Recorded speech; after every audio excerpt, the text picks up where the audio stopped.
l'élection proprement dite n'est qu'une étape d'un processus.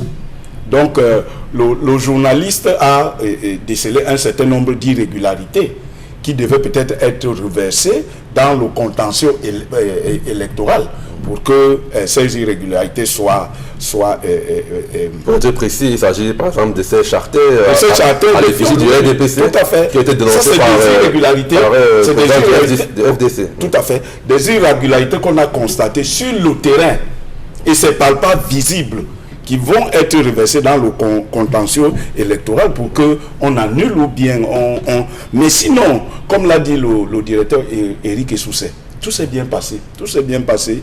Je pense qu'on pouvait ajouter. Et Signac et Cavaillé abandonnés. Ça, c'est une question qu'on pose. Mais vous savez, comme moi, qu'au Cameroun, dans ce pays-ci, l'abandon, la démission n'est pas dans le programme des hommes politiques. L'histoire nous apprend que lorsque Gaga Aman Adji, alors ministre de la fonction publique, a démissionné, il a été considéré comme un paria, un outsider de l'action au Cameroun.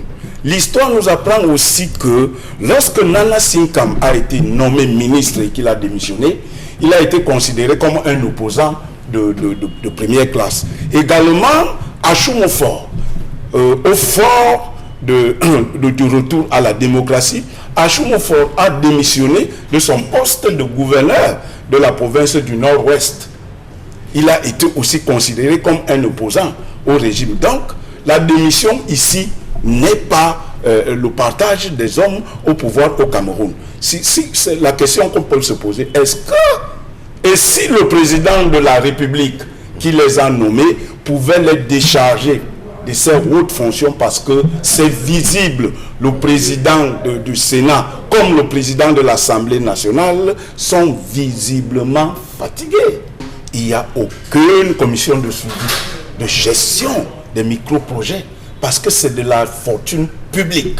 C'est de l'argent public qu'on donne aux députés, aux élus du peuple, aux représentants des populations.